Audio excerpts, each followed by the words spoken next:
Carol Douglas, by the way, is co-author, and I should, for those of you who have read the book, you probably know that she is an award-winning journalist who has specialized in writing about climate, biodiversity, and sustainability since the 1990s. Her work has been published in The Atlantic, Harper's, Psychology Today, and National Geographic. So I'm sure she's been a help to Peter in many aspects of this. The subtitle is "The Only Future That Will Sustain the Human Race." And these are the chapters. I found the first two chapters, particularly two, a little short on recognizing the value of nuclear energy. And I discussed that for a little while with Peter, and his reply was that he isn't pro or against nuclear. He just feels that that's going to be determined by cost. He feels that's the biggest problem facing nuclear at the moment, and that economics will determine how much of a role it has in the future. So I sent him a link to Copenhagen Atomics, which claims to reduce the cost to 2 cents a kilowatt hour. He was impressed by that. He says that he recognizes that the use of waste burners by thorium-fueled molten salt reactors with Copenhagen Atomics seems to be a very efficient way of going, and I think he wishes them well. The other issue I had with Peter was his acceptance by Mark Jacobson of wind and solar as all we need to have, with possibly a little hydro, to replace all of the fossil fuels. I think this is really wishful thinking, and I'm sure most of you do as well. And he didn't really change his position dramatically on that, but we had that slight difference of opinion. Chapters 3, 4, 5, and 6 are all the real guts of the book. My favorite was chapter 5, Oceanic Iron Fertilization. Population restoration, I'm going to be talking about in November, and I found that some of the material there was useful for my talk that I'm going to elaborate on a little further. So I appreciated that as well. So anyway, those are the 9 chapters. And here we're starting off with chapter 1, and he uses the term cognitive dissonance. I thought that was an interesting point. It's a state of psychological distress if confronted by new information that contradicts previously held views or beliefs. And perhaps that's what we were thinking of when we talked about whether or not we would accept renewables as all we need to have. It's all it's talked about by the press in order to replace fossil fuels. Anyway, Peter wants us to believe that we can remove at least 50 gigatons of CO2 from the atmosphere every year for 20 years. This is in keeping with Bill Gates. So the two of them are in step on that number. And I put that down here. He said that at the moment we are adding 51 billion tons, which is 50 gigatons of greenhouse gases per year. So they match in that regard. Coming to the table, this is kind of interesting because he talks about the goals in the Paris Accords of, I think it was 2015, if I remember correctly. And it was first proposed, the idea of these goals were proposed back in 1977. Climate restoration came much later and proposed these goals at a more recent time, of course. The defined goals for the Paris were holding it in the increasing global average temperature to below 2 degrees Celsius. It's a bit different for climate restoration. They want to restore atmospheric CO2 levels below 300 parts per million by 2050. I like that definition far better.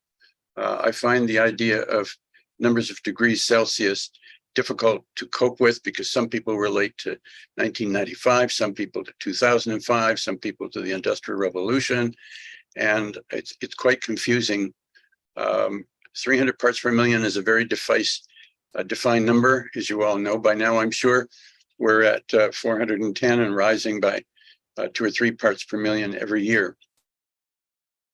So that's easy to measure, and it's the basis for the temperature rise. But also, we're much more concerned than just temperature. We're concerned by acidification of the oceans, which isn't even discussed in the Paris goals.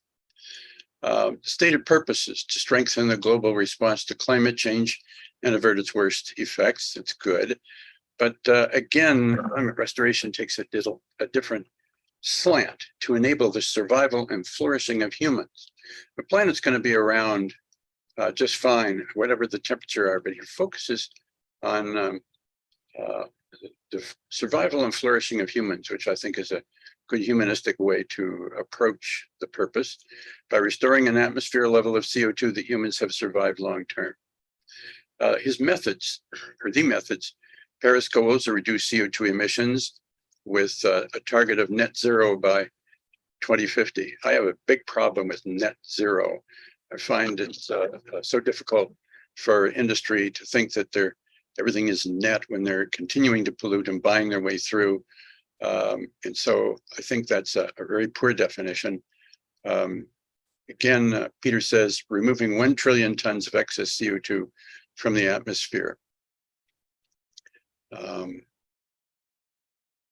That would sure do it. Yeah, 50 gigatons for 20 years is going to come up to that neighborhood of 1 trillion tons. Metrics, average global temperature reference defined in various ways. And he uses, again, a far better way. Mauna Loa is the best way, where the CO2 measurements have been made for the past,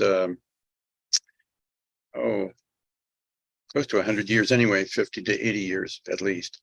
And it's a good marker.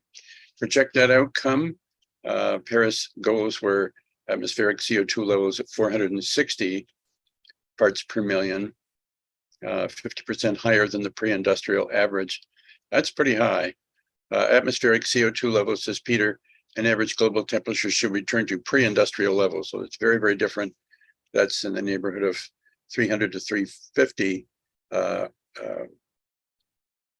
friend James Hansen said 350 would be fine. And that's how the organization 350.org picked that number, was from James Hansen. By the way, James Hansen is an enthusiastic supporter of nuclear energy. 350.org is not, but they at least took his number. Coming to chapter 2. Again, I'm trying to use one slide for a whole chapter. I had to break that rule later on, but so that some of these are a bit packed. He says the path to achieving net zero emissions by 2050 assumes, and he's thinking of the Paris terms here, replacing fossil fuel energy sources with clean energy sources, and that's going to cost up to $1 trillion per year. It's a tall order. Unfortunately, Peter focuses on accomplishing this mostly with wind solar, quoting Mark Jacobson's ridiculous dream, for 139 countries. That's on page 81 of his book. His claim that nuclear plants are profitable only during those few hours a week when renewable doesn't produce is misleading.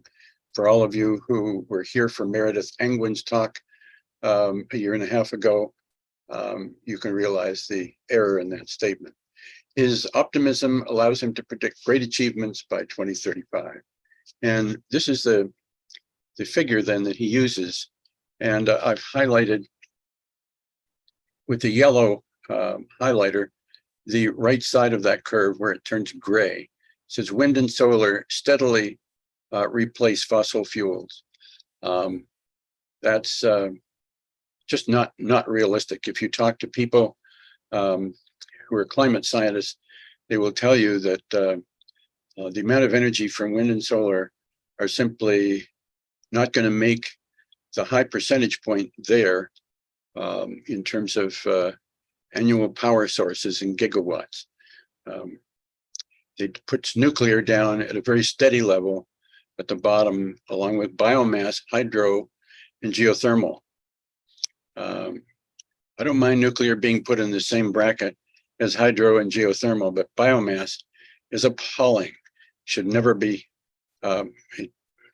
put down there, should never be thought of as a renewable. It's almost as bad as coal. So that's unfortunate, but finds its way around. Chapter 3, synthetic limestone. He talks with Brent Constance, who's CEO of Calera Corporation and Blue Planet Systems, and they make pure synthetic calcium carbonate, which is outlined in the next slide. So I had to go break up in a few slides for this chapter.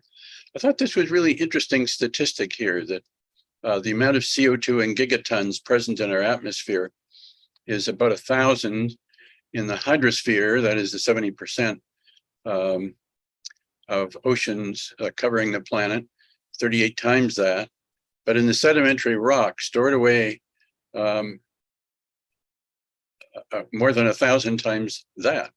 70% of it's limestone, and 44% of that is CO2. So it's a way that we have had the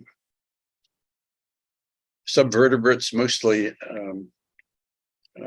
shellfish, binding CO2 into their shells, that we have this limestone. But it's not just shellfish, it goes all the way down to some of the phytoplankton have bind this and are found in the cliffs of Dover and elsewhere in this sedimented limestone. So that's a very important storage for CO2 that's been emitted by various volcanoes and various sources before we came along. And we've had a nice balance in nature until we started discovering fossil fuels and burning them. This is a table that I came up with from the Blue Planet website, and it shows mineral carbonation, and it divides it into direct and indirect. So direct is shown in the extreme left, where various forms of CO2 have been placed under high pressure during the formation of igneous and metamorphic rocks to give us olivine, wollastonite, and serpentine, and other rocks where the CO2 is bound up. Then there's aqueous carbonation, and that is something that we can do with using a vacuum pump and saturated sodium chloride solutions, and put aggregates in and store the CO2 in that way. Then there's indirect carbonation, and there are various ways to extract calcium and magnesium from the waste of burning fossil fuels, and that can be put into pure calcium carbonate with the release of CO2 that needs to be bound up with metals and silicates to keep it from getting back into our atmosphere. I find this a little heavy going, and it would have been nice if Peter were talking about this, but that's as far as I'm going to try and interpret the table for now. Moving on. Hey, Richard. Yes. Okay, go ahead. This is Doug. Yes, Doug, go ahead. Yeah, this is your subject. Go ahead, give us some thoughts. Yeah, you may not remember this, but when we talked about we actually talked about concrete alternatives. I remember that. Great talk. Last year. Yeah. And actually, I brought this particular process up as something that I became personally very interested in. Yes. Turns out that there is a professor, actually a couple of professors on campus who are working on this very same issue or same process. Uh-huh. And what's kind of interesting about this, so I'm gonna run some numbers past you real quick that I think I had mentioned last year, but nobody in their right mind would have remembered. So it turns out that concrete, or actually the production of cement, Portland cement, accounts for somewhere in the neighborhood of 8% of the CO2 that is emitted annually around the world. So actually the substitution of alternatives for concrete can in principle be a really big deal. And as I said, it turns out that there are a couple of professors on campus who are working on this very problem. They have a process that they have proposed, much sort of similar to what's described here. And I'm not sure why this guy, this author, happened to become interested in this particular company, because he is an entrepreneur. He says he's a serial entrepreneur. It's possible that he has invested in it, for all I know, and has an ulterior motive. I honestly don't know. He's not here to protect or to defend himself. Talking about Brent Constance here, the CEO of Calera. Sure, but I'm talking about actually in his book, in this book that we're reviewing. Yes. The author brought up this particular company as being, it's really the only company that he mentioned. Okay, but there's a lot of research into this. Yes. And in fact, the example that I had personally become aware of was through this work on campus, where they are actually producing an alternative to cement, to Portland cement, which primarily uses as its raw material fly ash, which is in and of itself a problem in this country in particular, but also around the world to some extent, because fly ash ponds have been accumulating for years and years, and they're not generally stable. They have a lot of bad actors in them in some cases. And this alternative actually consumes the fly ash and essentially sequesters it along with a bunch of CO2. Okay, so not only would you not produce, it turns out in this process, not only do you not produce CO2 in making Portland cement, but you also consume CO2 in producing the concrete. And they do that by extracting it directly from the air at relatively small concentrations and at multiple production sites throughout, in the case of the US, throughout the country, which distributes the business, which is a big deal with respect to transportation and that sort of thing. This particular company, based on what I've read in the book and what I've learned online, is capturing CO2 at, for example, in out of the stacks coming out of a power plant or something like that, where CO2 is more concentrated. This process that's being developed on campus actually captures CO2 directly from the air.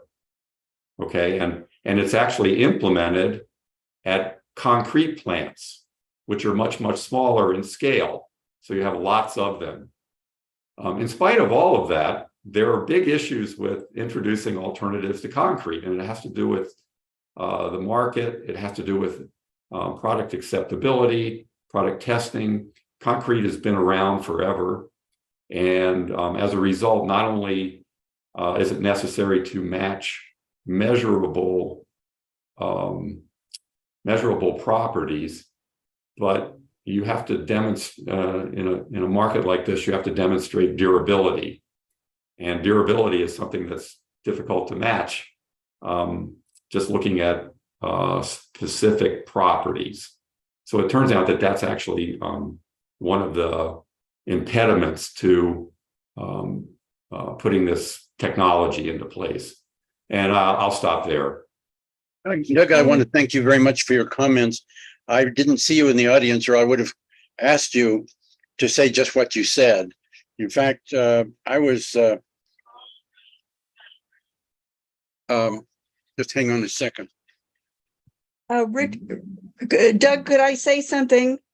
I was hoping that to actually be able to engage with you about this. I think that the concept is great, but Peter seems to think it's okay to accept these various new building materials, by like the federal government for highways and things of that sort. And I think it would take us a really, really long time to be sure that it was safe to use alternatives to Portland cement. What do you think about that?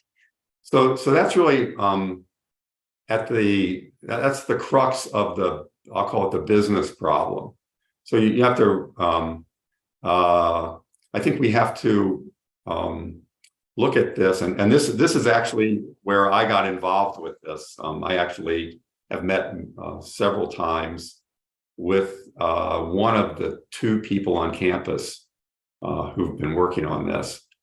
And my comment to them was, or to this one person, Rob Annex is his name, was that, I said, I love talking about the technical aspects of this, but you don't need any help from me on that. You know a lot more about that than I do. But one thing that I do know a lot about now, because I've been working with Citizens Climate Lobby, is policy and how to get policy implemented. And it turns out that to get past this impediment that you're mentioning, Dottie, I think it will require some policy, because there are some trade-offs that will be made here.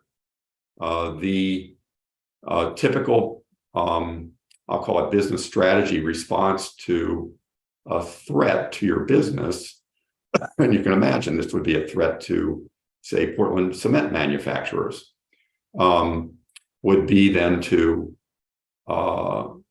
highlight the long-term experience with this particular product.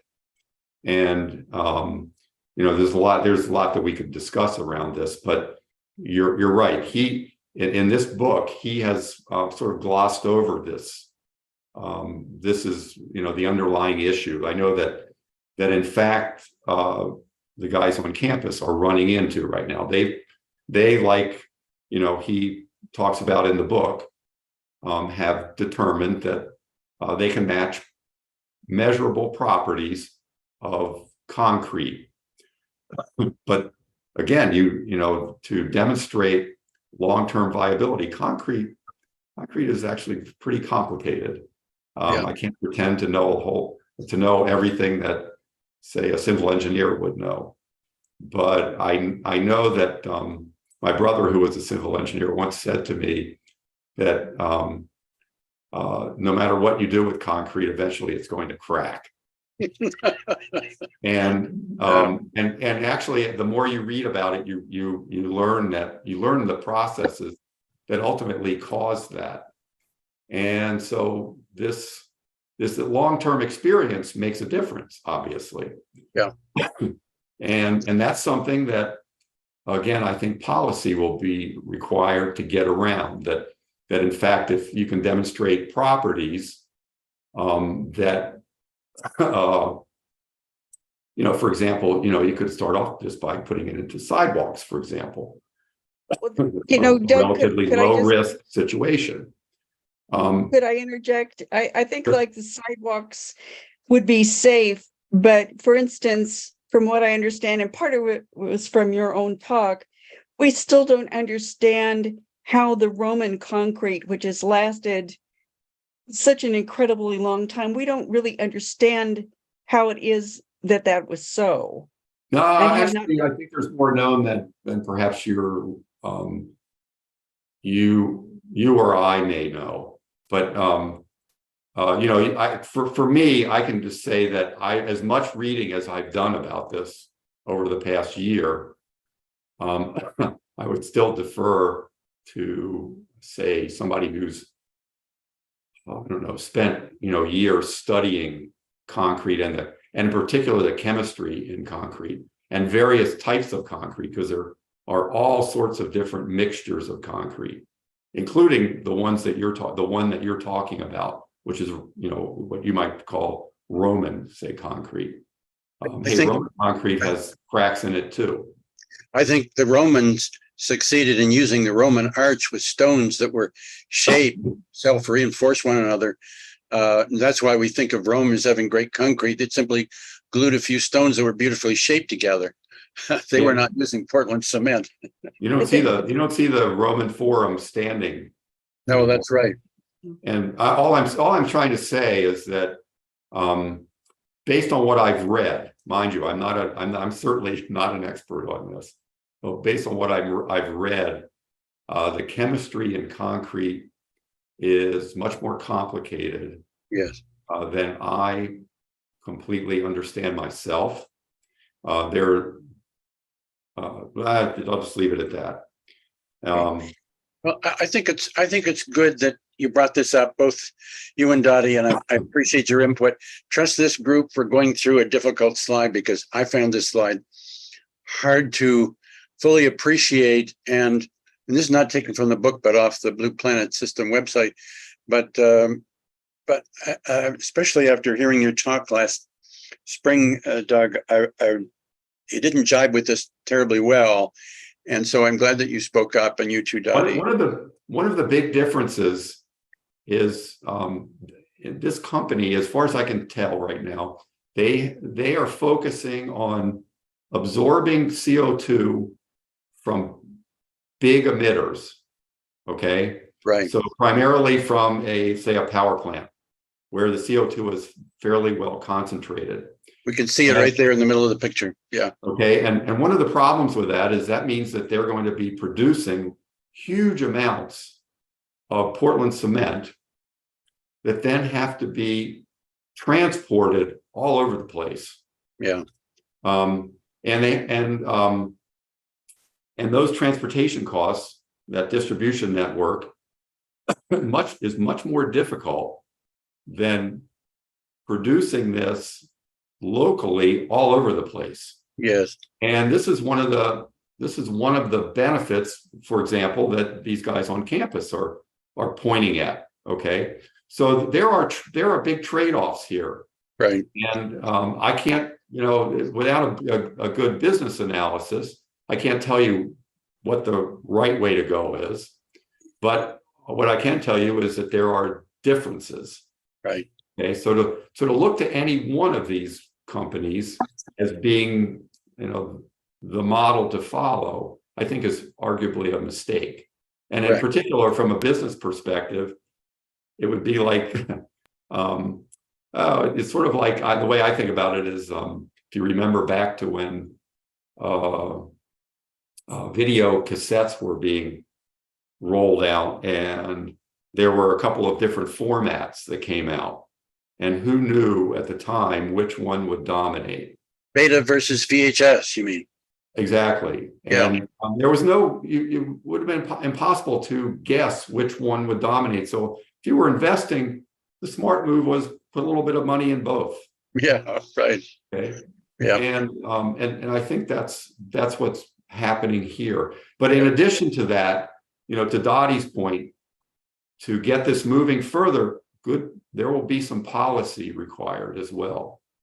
And that's where I got sort of interested. And I just said to this guy on campus, I said, hey, when you get to the point where, you're ready to produce this in larger quantities, I said, that's where I can maybe help working through Citizens Climate Lobby, for example.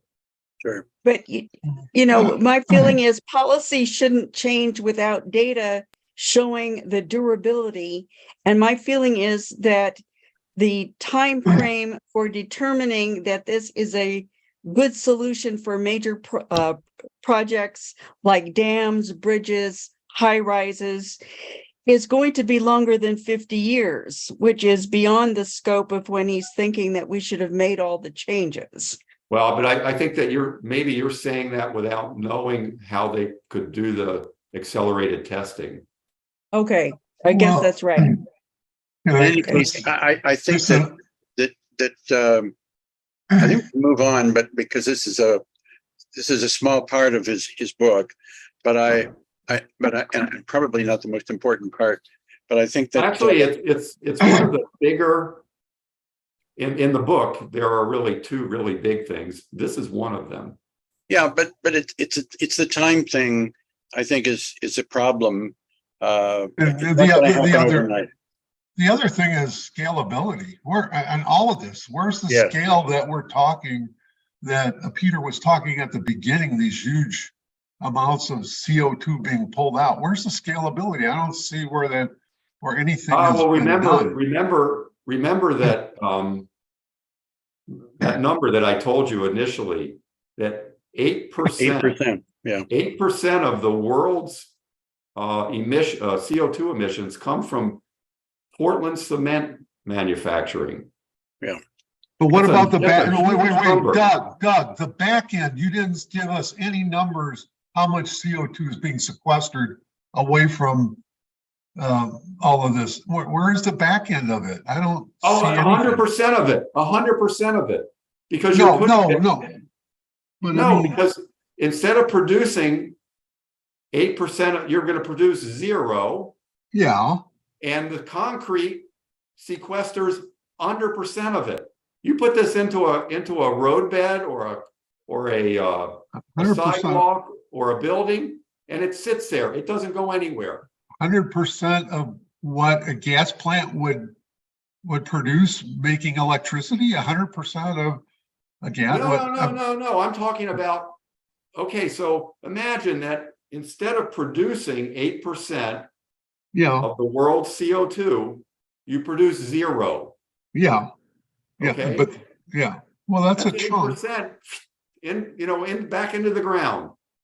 Okay. Okay.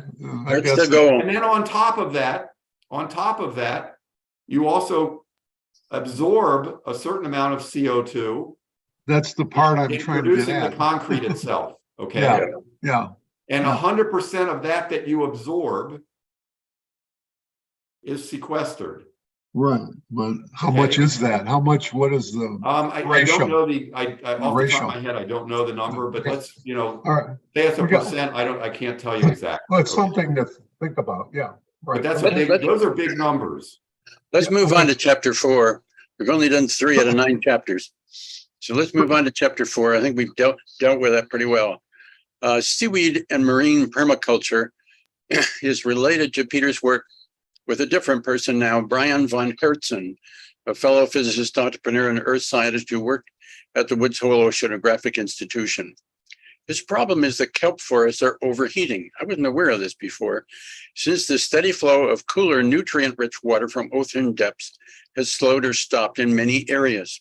Solution: marine permaculture, which provides a light lattice structure for kelp stalk attachment, and then a pump to pipe up deeper water for natural upwelling. All of this is powered by, of course, renewable energy, marine, solar, wind, or wave. I love wind wave, but again, terribly inefficient. The arrays pay for themselves via selling seafood, seaweed, and its products, as it draws down CO2 as a natural and valuable side effect of producing and using seaweed. Demonstration projects up to 10, I think that would be I'm not sure, but if you take that literally, it would be 10 meters in diameter. In the Philippines have allowed kelp to grow 4 times faster than before. Peter dreams that production might triple every year for over a decade, given the market for fish, fertilizers, and fuel. Notice I use the verb dreams there. I think it's a great goal. Again, I'm not sure how this one could be scaled up very much, but the concept is a nice one. Moving on to chapter 5. Iron fertilization. This was my favorite chapter of all. Peter's confidence in our planet's resilience is based on 2 essential facts. First, over 99% of the Earth's carbon is bound up in limestone made from CO2, mentioned that a while ago, and the shells and corals as explained. Synthetic limestone construction projects can capture a huge amount, of atmospheric CO2, and we talked just about that just now. Oceanic plants and algae, mainly phytoplankton, are ravenous consumers of CO2. Collectively, phytoplankton photosynthesize as much as all land plants, while weighing less than 1% as much. Each cell lives for a few days, and their bodies rain carbon down onto the seafloor. John Martin added iron 1 pound to the blue oceans and enhanced phytoplankton bloom by 50 tons. I've shown you this image at the bottom before. It's not from his book. My favorite little slide showing the different types of phytoplankton, from cyanobacteria to coccolithophores. The coccolithophores are the ones that you see in the cliffs of Dover, but they get around, lots of diatoms and dinoflagellates, and they all are efficient and contributing a tremendous amount of binding up of CO2. And he goes on in his chapter, he talks about Russ George, fascinating guy, worked closely with the Haida First Nation to seed a patch of the North Pacific with 110 tons of iron sulfate in July of 2012, just 11 years ago. Pink salmon catch rose the next year, but some activists describe such open-air experiments as being dangerous distractions. And Peter responded to the iron fertilization criticisms patiently. And in that chapter, he talks about all the different criticisms, and he deals with each one, I think, rather nicely. He focused on the pink salmon, and that's in a moderately dark session here. And this work was done in 2012. So if you go over to 2012, the following year, look how it spiked. And this is mostly here I think the pink salmon, or it could be the coho. I can't tell it for sure. I think that's the pink, because the top is chum, second one is coho. So this is the pink salmon. And they really did well. And I think this is shown, no, it's not shown, but it's in a table in the book that I didn't continue. Moving on to chapter 6, EMO, or enhanced atmospheric methane oxidation. He points out that although short-lived. Hey, Richard? Yes. I wanted to make a comment about that iron fertilization as well. Okay. As a result of reading this, I was very interested in it, as I guess anybody would be. Sure. He responds to criticisms that I think that he can respond to, but there's a lot of comment on this in the I guess in the scientific literature.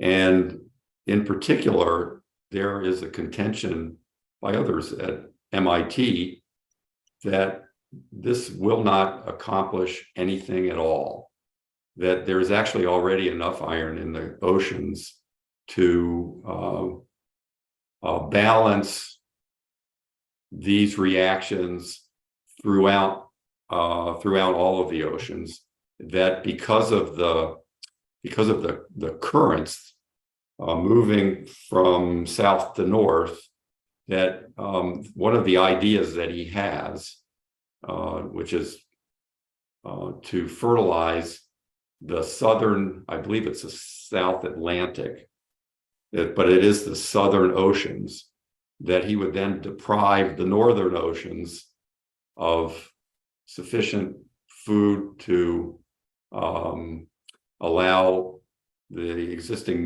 marine populations to thrive, and that there would be a net effect of nothing worldwide. And this was in fact modeled by some people, I believe it was at MIT, and that's what the conclusion of their modeling was.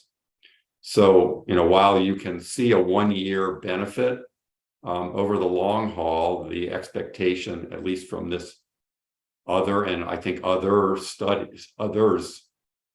these other studies, is that this is likely not to work, at least certainly not as dramatically as he would hope. And so I don't know that there's as much, and he really counts on this to fix the problem. Let me I'll stop there. Could let I me say interrupt something? you.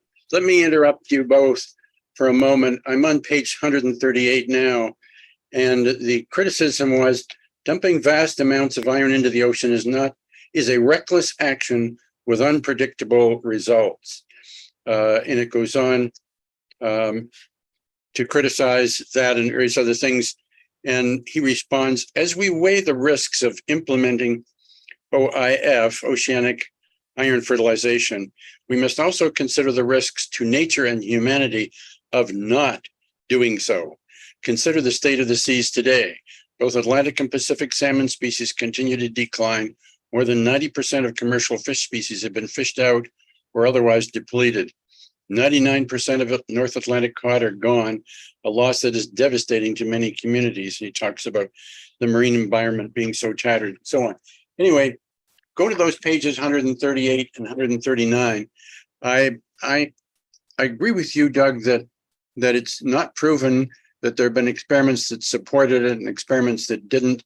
I've written to Peter about this, and that's think that, that's you know, his Richard, reply. He thinks that it would Richard, be risky.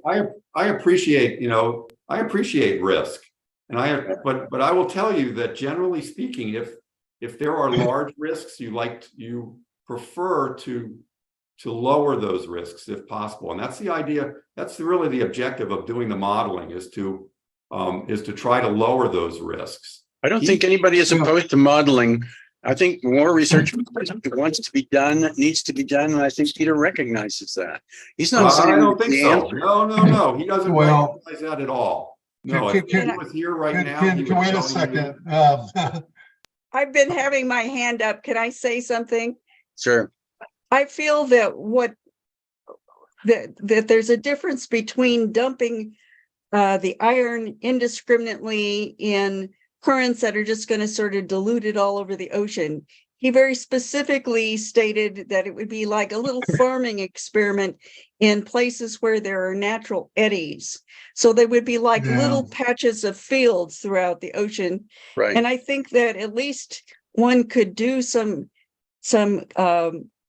experimentation where you had matched eddy pools where you enriched or didn't enrich over a period of several years to see what effect you had. And I don't think you would unbalance the entire oceans by doing some more experimentation to find out the value of it. I totally agree with that. My question is, what is the mechanism? What is the iron doing? You're talking about fish that are producing CO2. What is taking out the CO2? How is the iron? Read the book. Read the book. But you didn't put it in the slide. Okay, let me put it into words for you. I'm running this talk, guys. Let me finish. Diatoms are being enriched. The Exactly. phytoplankton's being enriched, and it is feeding the larger organisms. So basically, you're replacing a key missing element with all the other nutrients present. But back it up. What is the iron doing to the diatoms? What's happening there? It is a missing key ingredient that they need to grow and make their shells. Not only that, and but this works all the way up the food chain. Thank you, Dottie. You're right on. But it works all the way up to whales, and he points out that whale poop is extremely rich in iron, and it drops to the bottom of the ocean and forms a sediment there, and it brings with it the carbonate that is in the shells that the whales eat. So not only are the whales filtering down, but all the things that feed on them are pooping out shellfish residue with carbonates that are settled on the bottom. I think it's time to move on a little bit. It's 11 o'clock, and we're only halfway through the talk. Gosh, it's a good thing we didn't get Peter here. Peter could never have done this in 2 hours. I'm having a hard time. But I appreciate your input. This is a unique class, and everybody who comes here as a guest speaker appreciates all the dynamic interactions. Okay, the next chapter 6 is enhanced atmospheric methane oxidation. Although short-lived, methane accounts for 1/5 of the radiative forcing, it's called, a term that Jim Hance has used, that drives climate change. In 2019, large bubbles of methane surged from the eastern Siberian Sea. Options to prevent recurrences are clever but impractical. However, iron chloride this time, aerosol, oxidizes methane naturally. And this process can be doubled by releasing it from oceanic ships, where it will benefit phytoplankton as well and ocean productivity. Hopefully, insurance or other private companies will be willing to pay for it. This is a bit of a dream compared to the previous one, but I thought it was an interesting idea, and he's very keen on it. Now, why am I not able to advance my slides? Okay, this is the next one, chapter 7, population restoration. With the ordinate in billions here, you can see these numbers going from 1 to 9, and we just passed 8 billion recently. The abscissa covers 6,000 years. We can see the aberrant Homo sapiens species coming along here, and what we've been doing, particularly as we got up to starting to burn coal and things. Population growth, he says, is the root cause of today's climate and ecosystem catastrophe. Consumption are major factors, technology a major factor, but if you correct either one of those and don't deal with population, you're going to have problems, and the math is in there. Peter proposes safe harbor population of 2 billion people. I've heard other people make that similar prediction, and I think it's reasonable. Without taking draconian steps, we can promote family planning to follow the 45 countries that already have birth rates of 1.6 or less. I'm not going to argue with that point. When I first read it, I was a little skeptical.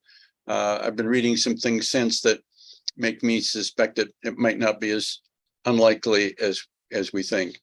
So I'm going to leave that until our talk in November 27th. We can go into that in greater detail. But he does continue the chapter to talk about total fertility rate. He says, if some governments hadn't perversely discouraged family planning, we know about those, we might now be at an ideal of 1.5. But our fertility rate has been quite high, and Peter has hope that it will keep dropping without a rebound, such as we're seeing here, and that along with hospice care would help to keep elder care costs in balance. There's a lot of economic concern if you read The Economist. They have detailed articles on the changes in the distribution, age distribution around the world, and how Japan is becoming a very aged population, and the problems they're going to have dealing with their aged. And there are problems, and we are going to need to try and deal with them. But I think there are solutions. Chapter 8, the Earth after climate restoration, and he got a this RCP stands for Representative Concentration Pathway, and 8.5, this upper one here on the right, I don't know if you can see my arrow, RCP 8.5. That is what will happen by 2300 with business as usual. And this is the degrees Celsius, so it would go up by 10 degrees Celsius, pretty extreme, and probably the end of Homo sapiens. Peter the optimist hoped that we might follow this new one. Now, the most of the curves follow the prediction to 4.5, or he's got a median in here. Some people go down as low as 2.6, but he got a special statistician, and he plotted this one, RCP 0. He thinks if we remove 60 gigatons of CO2, I think that should be per year through 2050, that we could keep the temperature from going up at all. People commonly assume that restoring a pre-industrial climate cannot be done, but it does need to be modeled, planned, and funded. And there's no denying we need to model and plan it. The last chapter, what can we do, or one of the nearly last chapters, what can we do to save ourselves? He has he's used the chapters of the book to start about energy transition, climate restoration, so on. And he talks about the interim goals, current status, the funding required. Here talking about trillions of dollars, here in the next one, billions of dollars. And he's talking about likely funding sources, which is interesting. Here he's referring to the clean energy being environment, social, and government focused investors, more needed here for climate restoration wealth fund. Then he goes into methane restoration, interim goals, current status, funding, again into the millions and billions of dollars. And he thinks that insurance and reinsurance companies might help. So far, all they're doing is raising their rates. I just got a notice today that my house insurance is going to skyrocket by 20 or 25% as a result of all the disasters this country has been having. But maybe they'll get into some preventive aspects. And then the population restoration that we just talked about, interim goals, 2023, 2030, and 2100. He's taken these top two and talked a bit about the funding required. And I think that's my last slide. I may have run out of slides at this point. But anyway, so it only took me 7 minutes to finish off the book. I was worried that we might take a little longer. So now let's have a group discussion as long as we want to think about Peter and his outlook. We've had some good, healthy discussions throughout. Anybody want to add some more comments now? Yes, Dottie. I think that there is a lot of food for thought in Peter's book, but the time scale, given how people, even in our country, are so divided on so many issues, I just don't think we can do, even if we all agreed right now that these were the things to do, we just couldn't get everybody on board within the 50-year period of time. I hate to be kind of a doomsayer. I'm not saying we shouldn't do some of these things, but I'm afraid that we would probably only be able to do part of it and not the full scale within the time frame, even if everybody thought we should do everything that he says. I don't know how anybody else feels about that. This is Lou. I can't see myself, so I don't know what I look like here. I just don't see lab-based mechanism studies being done to prove cause and effect. I mean, okay, the iron is doing something at some scale, but what about smaller studies in seawater of these diatoms, and what is the iron really doing? What's the mechanism? I don't see a tight mechanism at all. And like you said, Dottie, he's big on these eddy currents spreading the iron compounds, the fertilization. There's no studies on that. There's no studies on really anything on a finer level. You know, there were some studies done. I have of all the whole book, I have my least problem with the problem that you seem to be having the biggest problem with, Lou. I find the work he did with Haida up in Alaska and elsewhere, people were trying to do some modeling there. They were doing it on a shoestring, and if properly funded, you could have all kinds of controls. But I don't know, to me, I don't have a problem understanding the uptake of carbon dioxide by phytoplankton, and they're settling down in the bottom, either directly or by the animals and fish that eat them. What's the problem there? I don't see that. But what is the mechanism that gets them to bloom or whatever they're doing to really pull out the CO2? Somebody But when made you- it, I think, in a What's when the you relevant. have a- mechanism? when you have a rate limiting thing that is required and you produce it, it's like adding an ingredient to a petri dish that's missing, and all of a sudden everything grows. Exactly. And what most of us should don't be. realize is that the ocean is a desert in the middle of the ocean. And Yeah, it is lacking iron, and iron will accentuate the biosynthesis of phytoplankton if added.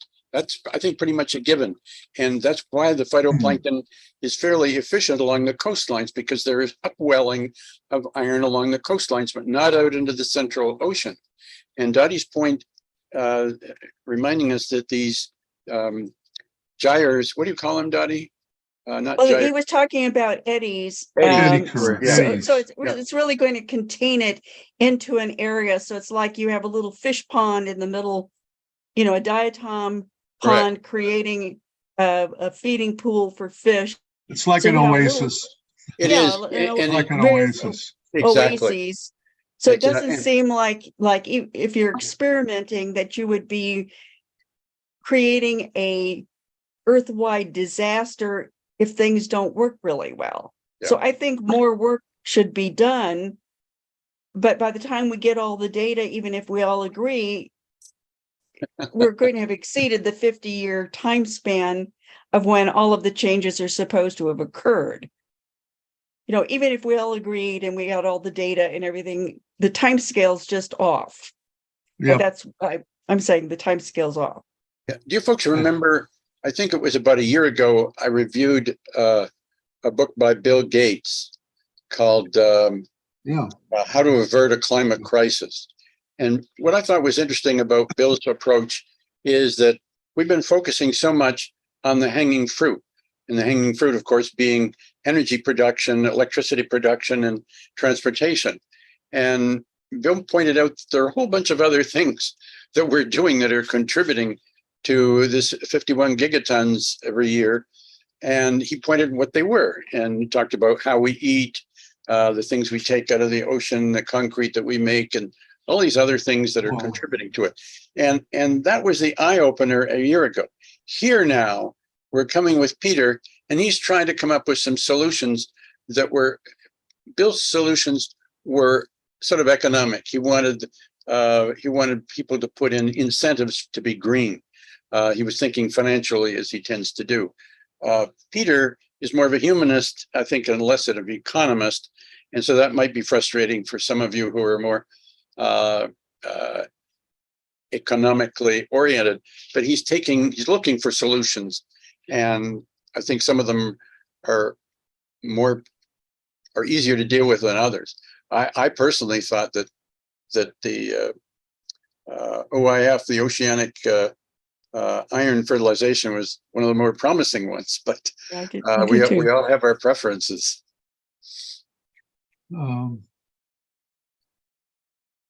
Yeah, Bill had all those green alternatives that he was pushing, and Yes. he's really still pushing. Yep. Getting rid of cow manure, cows, and all the methane that they're pumping out, and Yeah. getting rid of eating red meat as much as possible. He still Yep. keeps harping about that. That's good. We should do that. Yeah. All you have to do is drive across Nebraska and Colorado, which I do when I visit my daughter out in Colorado. And I'm appalled at the amount of beef out there, just fattening up and damaging the planet and damaging our health as well. So I think it's time that we modified our diet as well. And it is tough to do. Even Bill admitted he likes his noon hour hamburger or cheeseburger. I think most every day, probably. I think if you realize that they're coming for your milk and cheese as well, Yeah, a lot of right. people are sort of thinking, well, I don't eat red meat, but most of us still do Oh yeah. Yep. consume dairy and Yeah, well, dairy. It's about Yeah. 20%. If you, that's all under agriculture. It's all under, that's about 20% plus other things than that. But it's Yeah. a lot of it. And if you don't have meat and dairy, you are going to be missing some key nutrients. They saw that with some people that were eating a strictly vegetarian diet, ended up getting Parkinson's because Wow. they were, missing certain nutrients. So you need to have milk and dairy, and meats. It's really important for a good balanced diet. Well, I think poultry is much easier on the planet, even pork for that matter. It's the beef that are really if you take the climatary damage from beef, it's worse than all of the other sources of food and protein put together. And you can do a modified diet that doesn't necessarily have to be totally vegetarian, using some fish and poultry, and you have a perfectly good diet with that. And I think they could when do the without. Davos people got together the last time, they were enjoying fish and beef. And so I don't know what they're trying to tell us that, why they're trying to tell us that we shouldn't have those things, but it's okay for them to have it. Well, and by the way, Lee, I like all those foods. It's going to be hard for me to wean off of them. I mean, I love the flavor and taste. It's hard. Absolutely. And there's no reason you should have to give them up, Lou. Well, I feel a little guilty at times. Good. A little guilt will help. Marty, it's great to see you. You have any thoughts? We always value your presence, and you haven't been with us for a little while. You've been out of town. What are your thoughts about today's talk? You need to unmute yourself. If you could just click on there. Hey, can you hear me? Yeah, now I hear you. Well, once again, I found the discussion interesting, and I like the attitude of you have to show me and you have to prove to me what you're trying to say. And I'm looking at Dottie right now, and she seems to be the epitome of that kind of thinking. I guess my thoughts about the author, I think, he has a lot of good ideas. He has a lot of interesting ideas that might be good ideas, but we don't really know how they're going to pan out. And the discussion that I've heard people engage in here is consistent with my thinking, put it that way. What about this? What about that? What about this? And I think that's what we have to do as people. Nice ideas, but not everything's going to work. But we should try. Absolutely, we should try. Yeah. Yeah, we should definitely try. Okay. And I think that he's the funding issues. If we could get all the billionaires interested to do some of the funding, that would be wonderful. I would love to be able to convince billionaires to fund things. Money is always an issue. Even if the world has enough money, getting it organized in a certain pathway in a timely manner to do what you want. So I think that he feels that the private donors will be available to do a lot of the heavy lifting for some of the things. So unfortunately, even good ideas don't always get to do their full workload, because not everybody is going to come on board. Not everybody will be able to agree. And that's both the benefit and the fault of humanity. We just can't all agree. Yeah, especially in this day and age. But can I add one postscript here? Sure. In the one video, I saw a couple of videos by Peter, but he claims a lot of the research going into some of these points that you made, Richard, the fertilization, iron fertilization, and was sort of reduced by this concept of lowering emissions. He felt there was a big block in Washington policy-wise that you had to lower emissions and not just pull out carbon.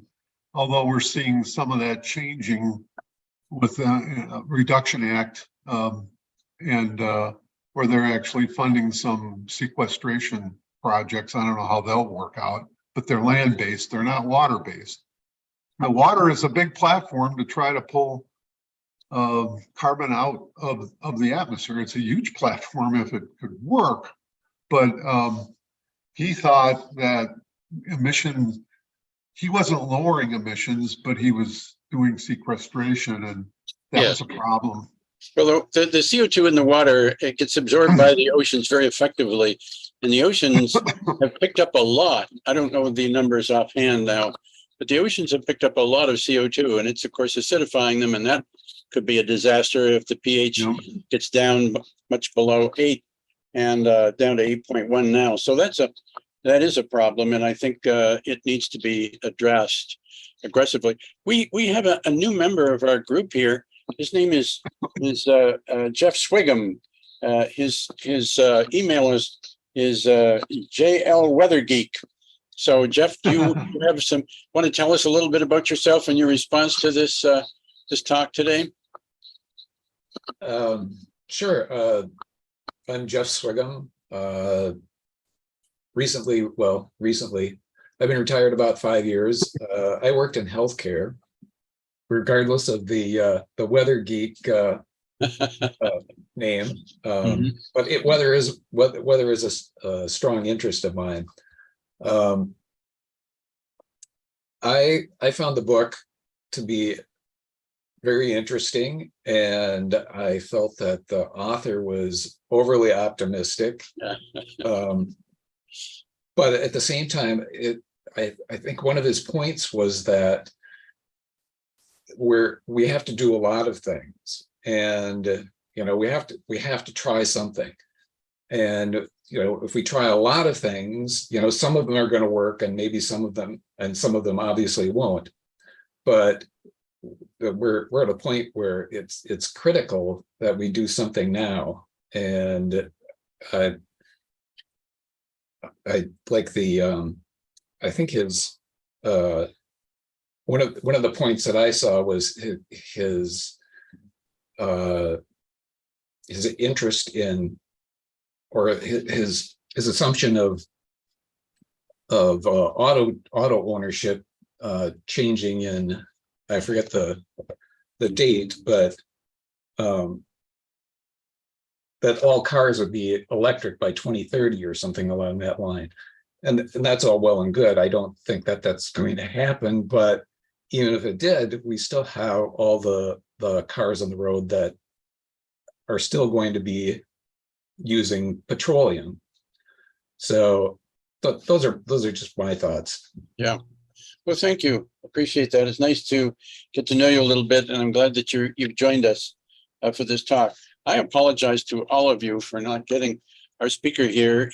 I've been in regular touch with him through the summer.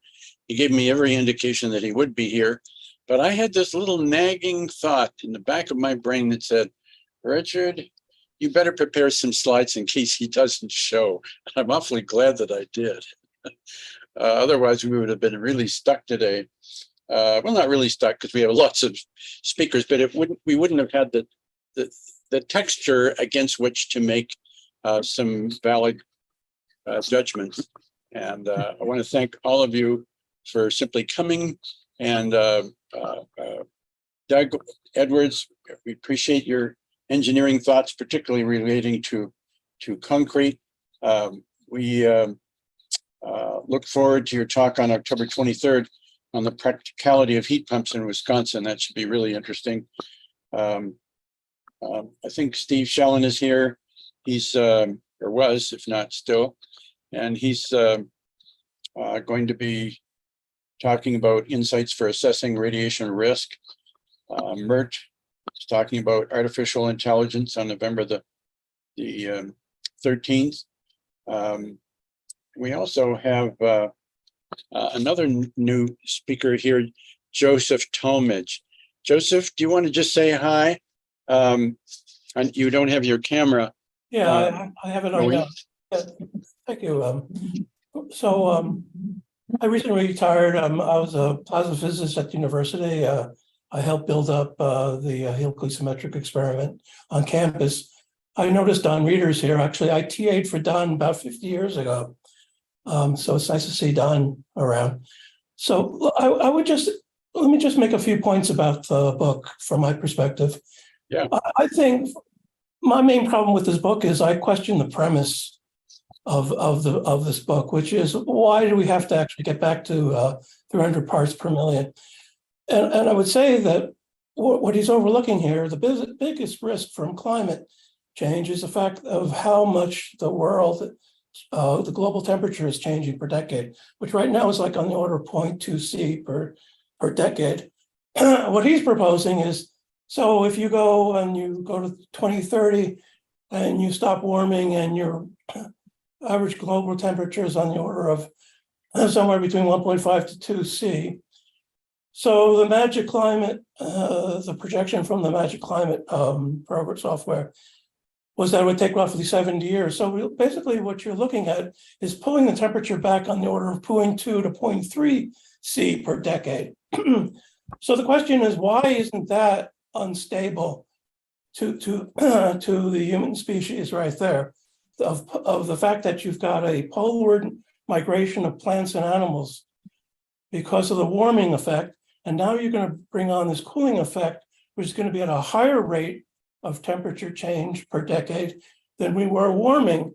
Why isn't that going to have a devastating effect on the environment? And I would say, for example, that one of the conflicts that could be induced by all this is the fact that you have regions in northern China or in Russia where you might be growing wheat, for example, at this point, and that's going to start reversing.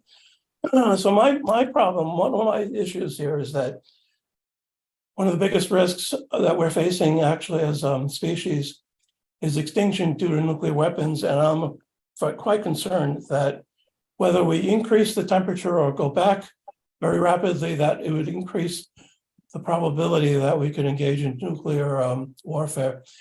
I'm going to just add a few other points. The iron fertilization, I think, is really problematic. I think that there's some interesting published papers in Nature. Whether the carbon actually gets into the deep ocean. The actual study in Nature from, I think it was 2005, showed that it wasn't anywhere predicted what you'd actually need to draw out the amount of CO2 that you need. There was an interesting paper by Ken Caldera, I'm sure most of you know his name. Yeah. Who looked at the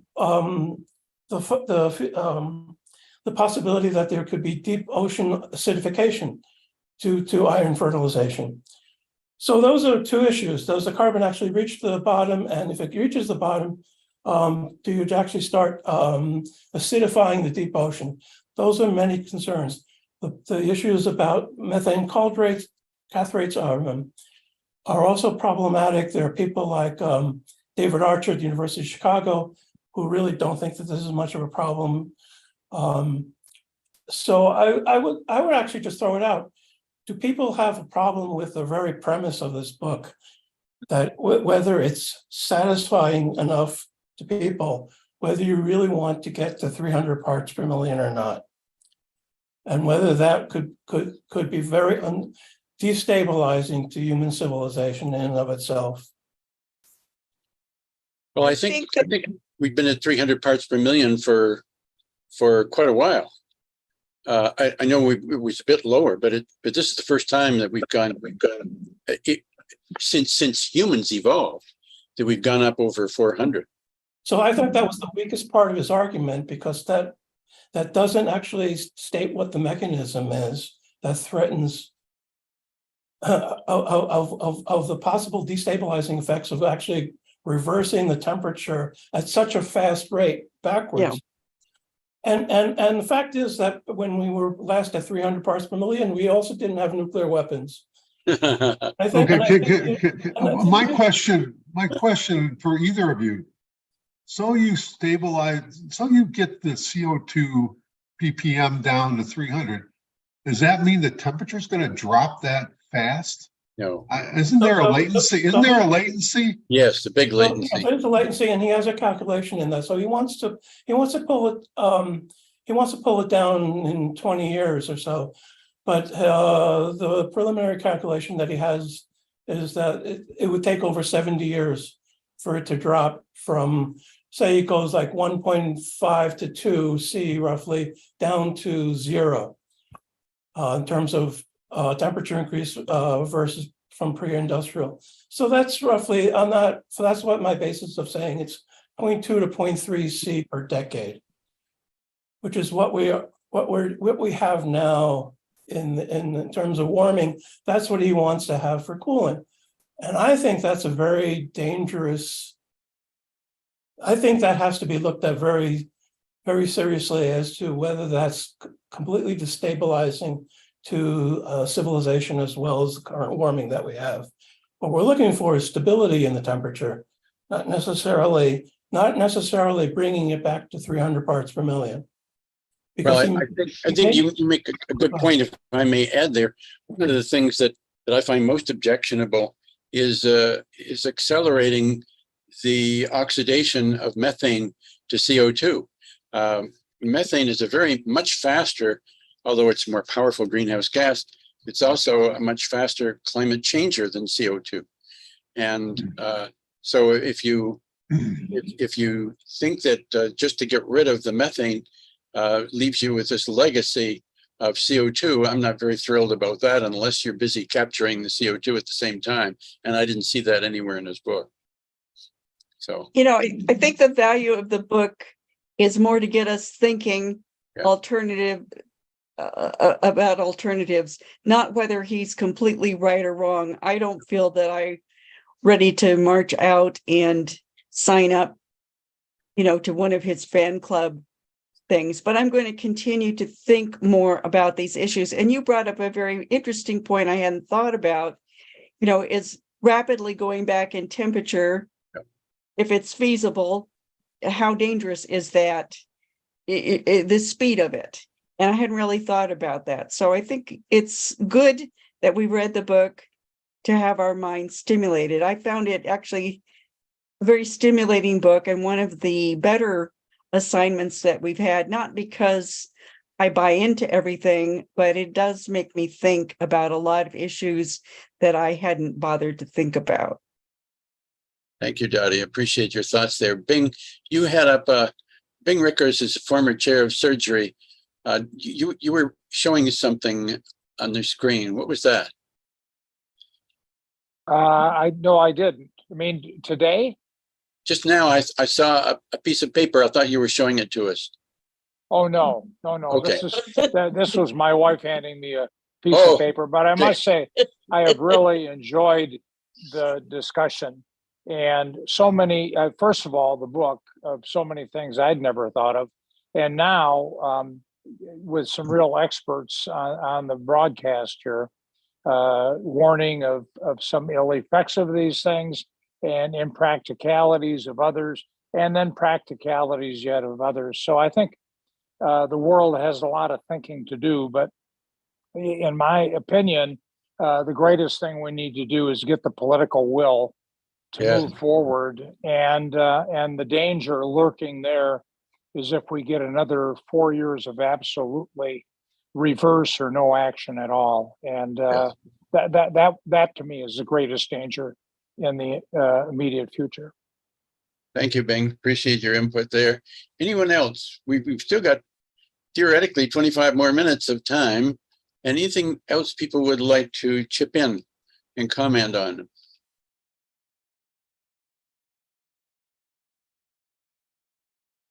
Jim Caldwell, you're an old friend of mine. How about unmuting and telling us what you think of it from up in Canada? You're living in Victoria, British Columbia. A thought?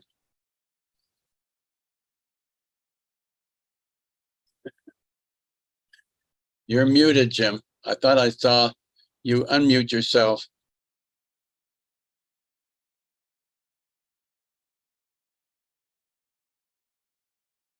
Back to muting. Anyway, I know that Jim always he writes to me letters and he says he would prefer to be a fly on the wall and listen in. a bit shy, but very interested, and I'm glad to have you come. Jim and I went to medical school together at the University of Western Ontario quite a few years back, and it's nice to see a former classmate come and join us. Anyone else want to say a few words? If not, I can spend a few minutes talking a little bit about our agenda for this fall. Next week, we have another outside speaker from California, Jim Conca. We heard from him last spring. He talked about fission and storage, as well as many aspects of fission. This time he's going to focus on ways to dispose of used fission fuel. It seems to be, beside cost, one of the major problems. And Jim is a remarkably good speaker. He's a scientist in the field of earth and environmental sciences, specializing in geologic disposal of nuclear waste, energy-related research, and planetary surface processes. So we can look forward to that next week. In 2 weeks, on October the 9th, is our Columbus Day. And we've always had this funny little custom dating back to the days when the bank closed on Columbus Day, and we used to meet at the bank to take a field trip. And Tony Praza has spent a lot of time and made a lot of effort to get a tour arranged with Participatory.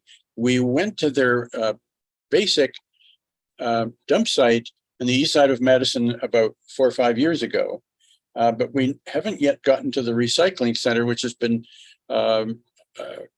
acknowledged on national television news because of its high efficiency.